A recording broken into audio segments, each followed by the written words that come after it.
22번째 강독입니다. 강해라고도 할 수 있고 해설이라 할 수 있어요. 함께 읽기 뭐 그렇게 이름 붙여도 됩니다. 나는 무엇을 믿는가? 1장 삶에 대한 신뢰 했고 두 번째 삶의 기쁨을 하는 중입니다. 실제로 살아가면서 느꼈던 기쁨들을 앞에서 두 가지로 얘기했어요. 하나는 더불어 삶, 사람들과 더불어서 같이 사는 거. 상당한 기쁨이죠. 그런데 여기에도 어,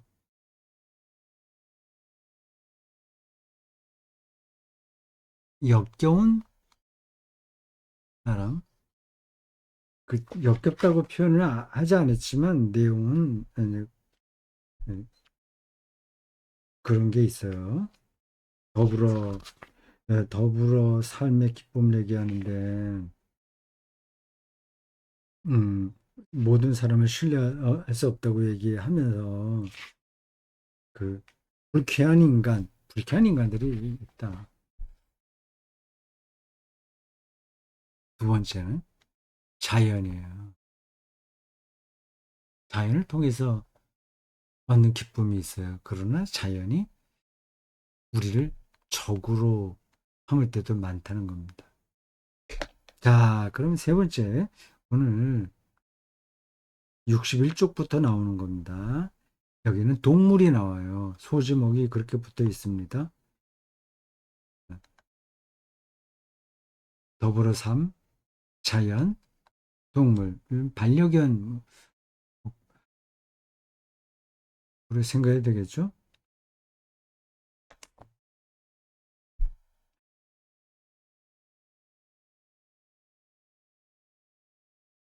동물은 우리 신앙과 거의 관계가 없다고 생각하는 신학자들이 오늘날에도 물론 있다. 창조 신학에서 대충 다루고 넘어가면 충분하다는 것이다. 이미 알베르토 슈바이처가 이렇게 말했다.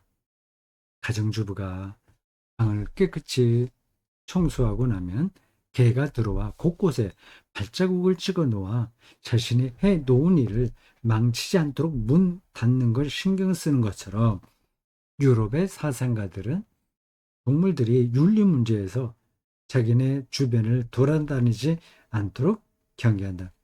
비유적으로 설명했네요. 재밌는 비유입니다. 비유인지 풍자인지 모르겠어요. 그러나 때가 바뀌었다. 여기서 나의 관심을 끄는 것은 야생 동물에 관한 텔레비전의 훌륭한 연속 기획물만이 아니다. 그런 거 참 재밌죠. 다큐멘터리 동물의 세계 그런 거요.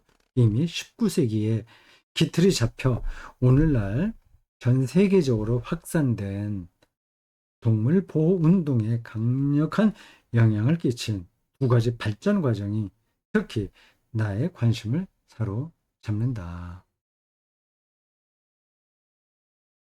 뭔가 볼까요? 두 가지 발전 과정이에요. 음, 동물에 대한 어, 친근감? 그런 표현을 적당하지 않고요. 여기 동물 보호 운동이라고 했는데 네, 동물을 어, 인간의 이 가까운 종족은 아니나 관계가 있다. 유전학적으로, 혈통적으로나 뭐 그런 발전 과정을 얘기합니다. 그동안 미생물학에 의해 확증된 진화론, 진화론, 동물에 대해서 우호적으로 생각하게 된 두 가지. 발전 과정이 있는데 하나가 진화론. 진화론은 유전 형질을 근거로 인간과 동물과의 특히 고등 영장류와의 친연성을 밝혀냈다. 침팬지와 사람이 공동 조상에서 내려왔다는 것을 생물학적으로 밝힌 거죠. 인간의 유전자를 침팬지의 유전자와 비교하면 유전의 실체인 해옥시 발음하기도 힘드네. 해옥시리보 핵산, 옥시리보 핵산, 태옥시리보 핵산 발음하기도 힘드네요. DNA의 사슬 고리에 있어서 겨우 1% 정도만 다르다. 이는 유전자 총량의 30억 개 구성 요소 가운데 3천만 개에 불과하다. 네, 두 번째 진화론이었고 두 번째는 지속성의 원리. 이건 잘 모르겠네요. 읽어보면 알겠죠. 지속, 지속성의 원칙.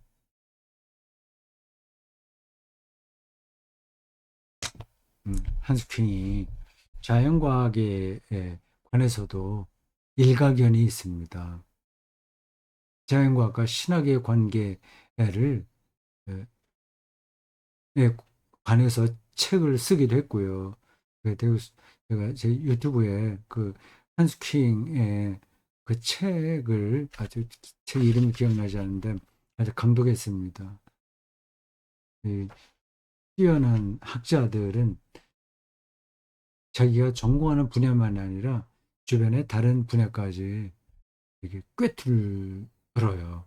그런 해안이 주어지는 거죠. 이미 그러한 내공이 쌓여있기 때문에 거기다 조금만 더 노력하면 다른 분야라고 하더라도 전문가 못지않게 알게 됩니다. 이건 뭐 아주 타고난 사람들이죠. 지속성의 원칙.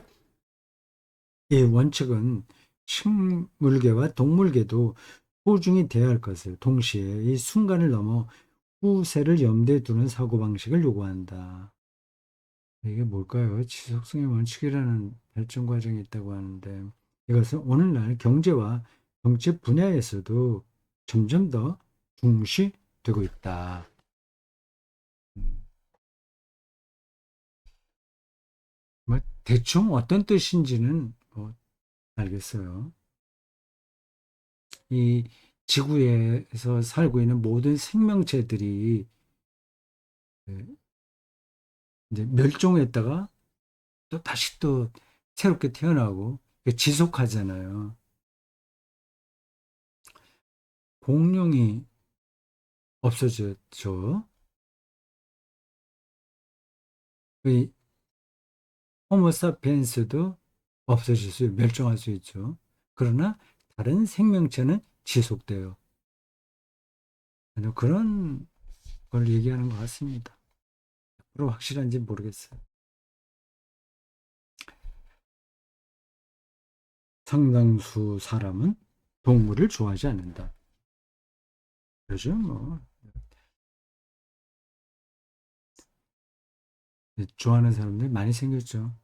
나는 동물을 사랑하지만 시간적, 공간적 이유로 집에서 때로는 출몰하는 개미, 벌, 거미를 제외하고는 동물을 기를 수도 없고 기르고자 하지도 않는다. 그럼 보살펴야 되니까 뭐 반려견, 반려묘 이렇게 있으면 어디 뭐 여행을 나갈 수도 없잖아요. 저 한스킨 같은 사람들은 뭐 세계 곳곳에 강의하러 또 많이 다녀야 되는데 어떻게 그걸 키우겠어요.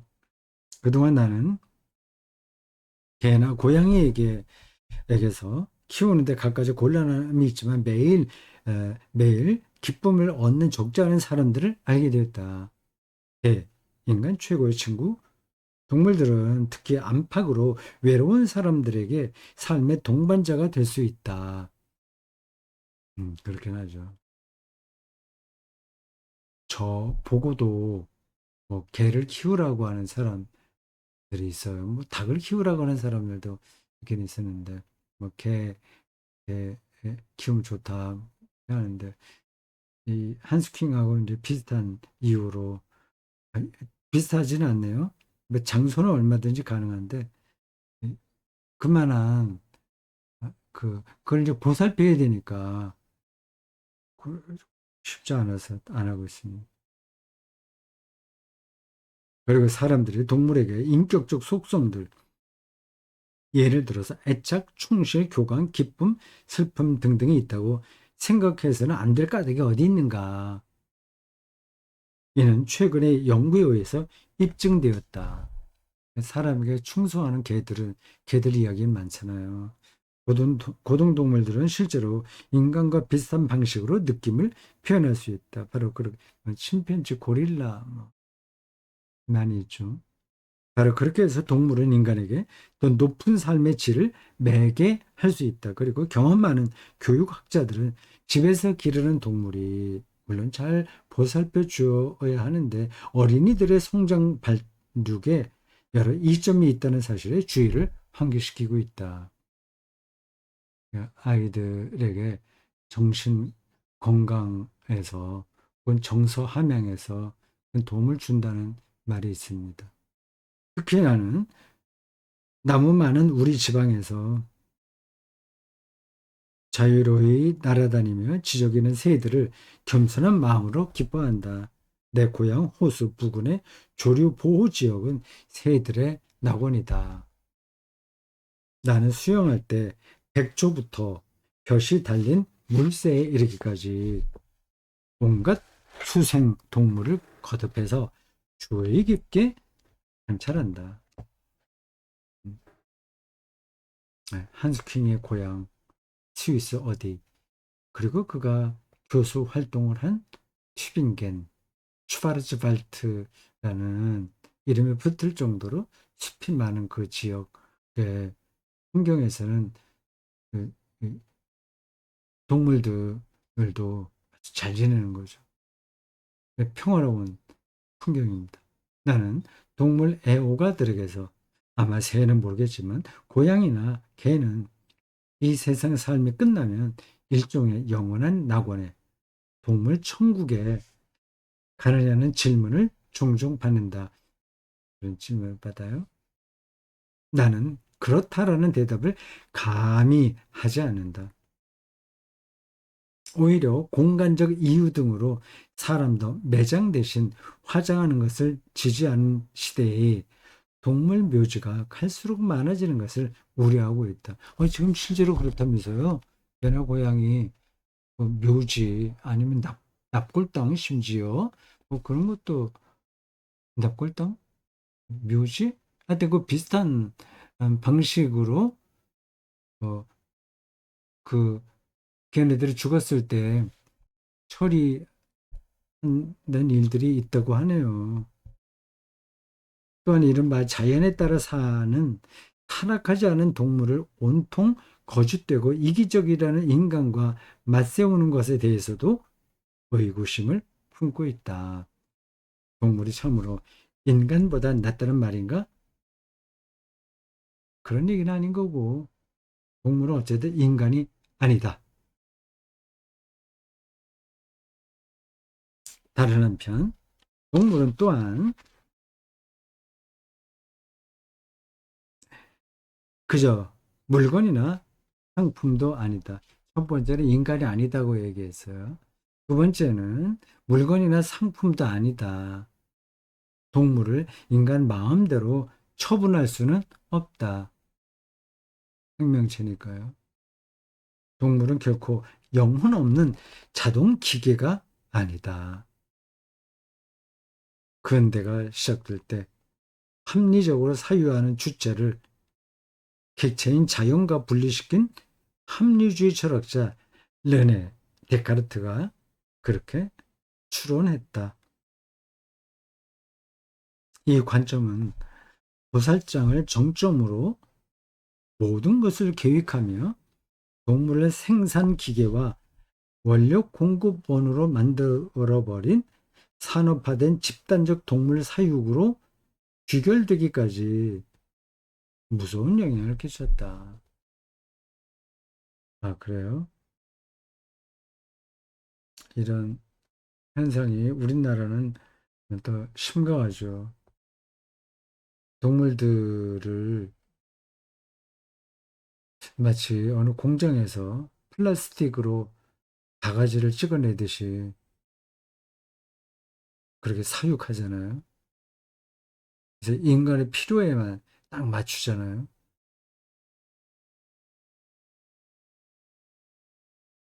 산업화된 집단적 동물 사육.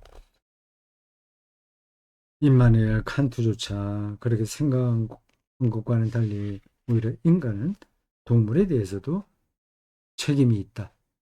이 책임감은 인간에게 그 어떠한 동물 학대도 금지한다. 그러나 도살 금지를 동물계 전반에까지 확대하고 인류를 순전히 채식을 통해서만 영향을 섭취하게 하려는 것은 채식주의죠.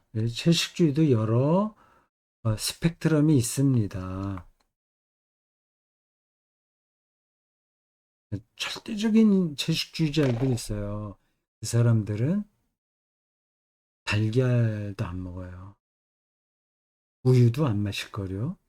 마시나? 아, 완벽하게 채식만 하죠. 근데 그렇게는 하지 않고 온건한 채식주의자들도 있습니다. 그들은 달걀 정도까지는 먹어요. 또 어떤 채식주의자들은 일반 육식 동물은 안 먹지만 바다에서 나오는 생선은 또 먹습니다. 음, 채식을 통해서만 영양을 섭취하게 하려는 것은 내가 판단하기에는 정당화될 수 없고 실제로 실현될 수는 더더욱 없다. 그 맞죠. 음, 채식주의가 일부 사람들에게 대안적 삶의 방식은 될 수 있을지언정 보편적인 삶의 방식으로 강요하기는 어렵습니다. 꼭 가능하지도 않고 그게 또 무조건 옳은 것도 아니죠. 동물들도 서로 잡아먹지 않습니까? 우리처럼 산업화된 집단적 동물 사육으로 가지는 않지만 동물 포식자들은 어떻게 보면 잔인하게 다른 초식 동물들을 잡아먹습니다. 지구에서 벌어지는 어, 뭐라고 표현을 해야 될까요? 생존 경쟁 아니면 생명 현상의 메커니즘이라고 할 수 있어요. 근데 그걸 어느 정도에서 어느까지 어느 방식으로 하냐 하는 것은 또 윤리적으로 생각을 더 해봐야 되죠. 근데 완전히 육식은 그 육식을 금하는 채식주의 이건 현실적이지 않다고 한석평이 얘기하는데 저도 그렇다고 생각합니다. 아무튼 동물은 가능하고 필요할 때는 언제 어디서나 사람의 보호와 보살핌을 받아 마땅하다. 그래서 그러면 어떻게 해야 되냐? 그런 질문이 가능하잖아요. 동물을 어떻게 지금처럼 산업화된 집단적 그 방식이 아닌 방법이 뭐냐? 그건 저도 잘 모르겠습니다. 근데 하나의 그 모형은 찾을 수 있어요.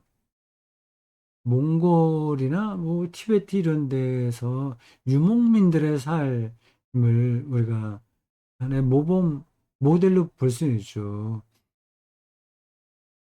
그들은 그 동물을 꼭 필요할 때 잡아요.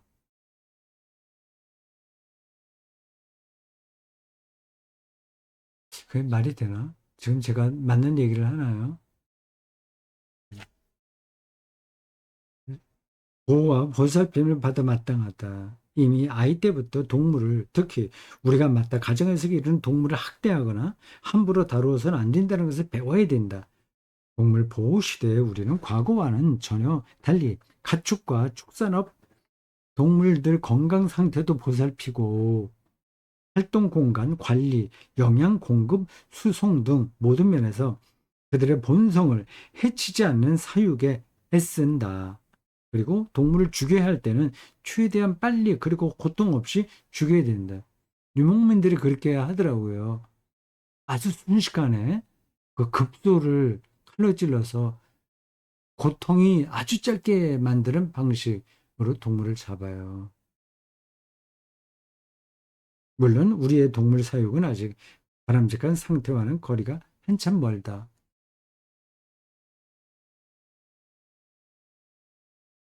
성장의 한계와 인류 삶의 토대들에 대한 위협을 고려하건대 오늘날 박물학과 자연과학뿐 아니라 자연보호와 자연관리도 필요하다. 기후위기 시대를 맞아서 더 그런 노력이 필요하잖아요. 근데 사람이 그 문제를 해결할 수 있을지 없을지 확실하게 모르겠습니다. 어떤 임계점에 도달하기 전에 한스킹이 말하는 웰트, 에토스를 찾아야 되는데요. 웰트, 에토스, 에토스, 에토스는 에틱, 를 가리키죠. 세계 윤리 이런 책도 있어요. 한스킹이 쓴 거. 그 모든 세계의 사람들이 함께 어, 붙들고 나가야 될 윤리를 세워보자고 하는 겁니다. 거기에 이제 기후 위기와 연관된다면 탄소 배출을 줄이는 거죠. 대기가 이제 그 탄소의 과다 배출로 인해서 그 균형을 잃어버리는 거 아니겠어요? 탄소 소비를 줄이려면 에너지 사용도 줄여야 되고 플라스틱 그 사용도 줄여야 되고 일회용도 줄여야 되고 하는데 그런 게 다 윤리적인 문제잖아요. 소비를 줄여야 되는데 소비가 줄면 경제가 또 안 돌아가니까 악순환입니다.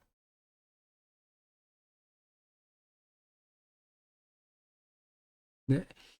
근데 임계점이 넘으면 그때는 이제 아무리 우리가 노력해도 그건 해결할 수 없으니까 문제가 되는 겁니다. 뭐 사람들은 그 임계점을 전혀 생각하지 않고 살죠. 아직까지는 뭐 살만한데 뭐 기후 위기가 왔다고 뭐 전문가들 얘기하지만 뭐 그런 거에 옛날에도 있었고 뭐 지금 뭐 괜찮다 이렇게 생각을 합니다. 네, 임계점은 그 측정까지는 크게 표시가 안 나요. 낮다고 하더라도 조금이에요. 근데 그것만 넘으면 이제 걷잡을 수 없는 거죠. 마치 그 어떤 댐, 댐, 호수의 댐에 그 무너지기 직전까지는 아무리 물이 많이 올라온다고 하더라도 밑에는 말짱하잖아요.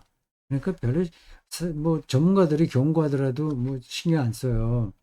근데 그 임계점을 넘으면 댐이 무너지게 되죠. 그러면 이제 그 다음엔 어떻게 하려고 하더라도 해결을 못 하는 겁니다.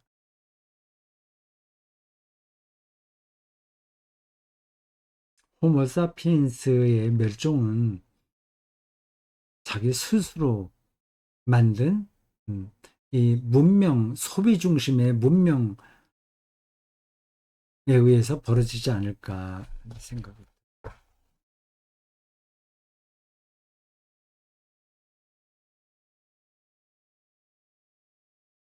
자연보호와 자연관리도 필요하다. 자주 인용되는 그리고 근대에 흔히 오용되었던 땅을 가득 채우고 지배하여라 라는 창세기 1장 28절의 말씀은 근대의 과학과 기술에 의해 자행된 자연에 대한 착취의 허용으로 이해되어서는 안 되며 근대 과학과 기술에 의해 자행된 자연에 대한 착취 이런 말들이 현대인들에게 어, 어필이 되겠어요? 그럼 그거를 오히려 좋다고 생각하니까요. 그거를 착취라고 생각하지 않은 겁니다. 아마 우리가 자연과학을 이용해서 자연에서 모든 거를, 그래서 더 살기 좋은 세상이 되는데, 쓸데없는 얘기한다. 그렇게 생각하는 사람들 많이 있겠죠. 그렇게 말하면 또 무식하다는 말을 들으니까 어느 정도는 뭐, 그건 맞는 얘기 같은데, 실제 우리의 삶에서 불편한 거는 난 감수하지 못해. 이런 게 일반적이겠죠.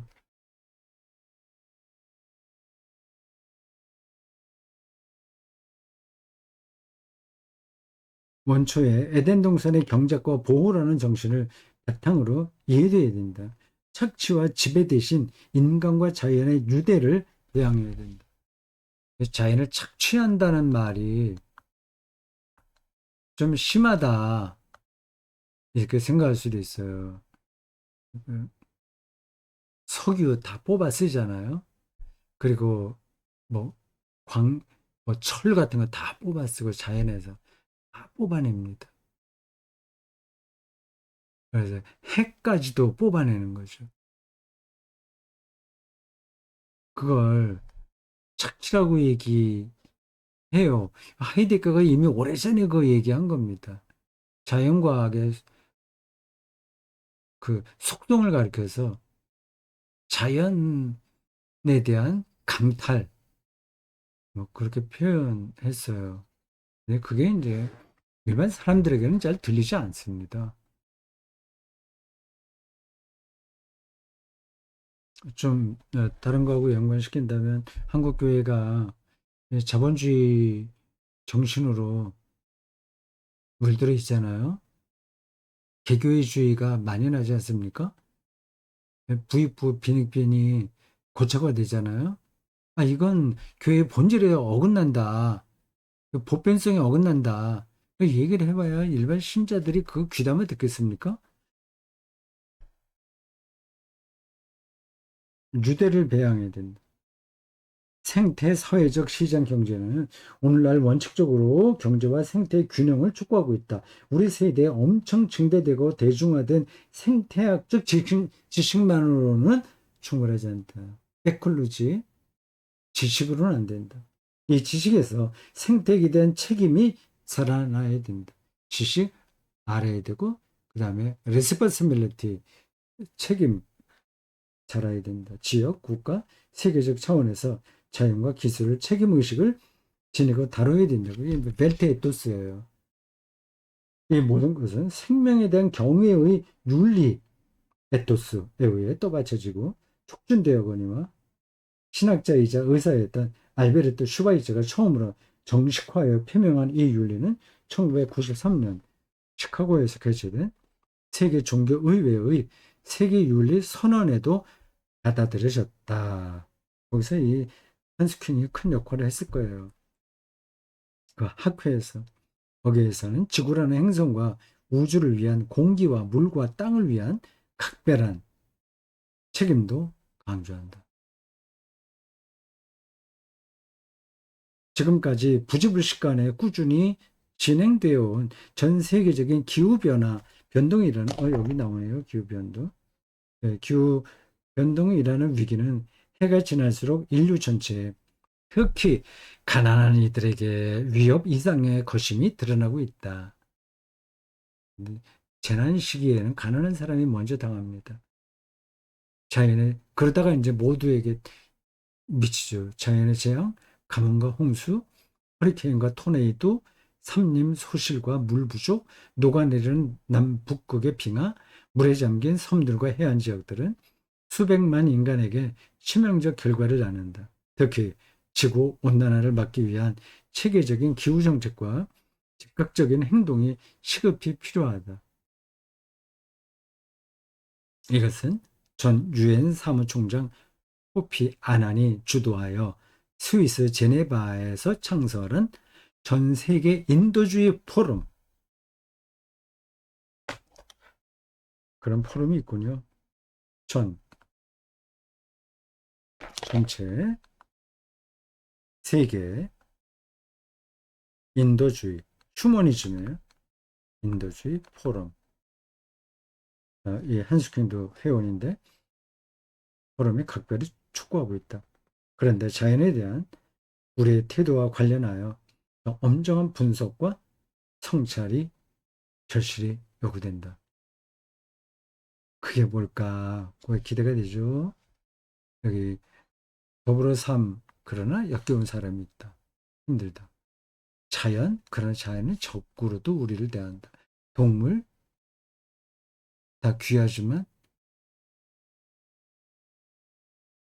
지금 그 얘기를 하는 거잖아요. 이 지구에서 살아가는 모든 동물들 다 중요하지만 그리고 더불어 같이 살아야 되지만 거기에 아, 조금 더 엄밀한 성찰이 필요하다고 하네요. 그게 뭘까요? 다음 시간에 보겠습니다.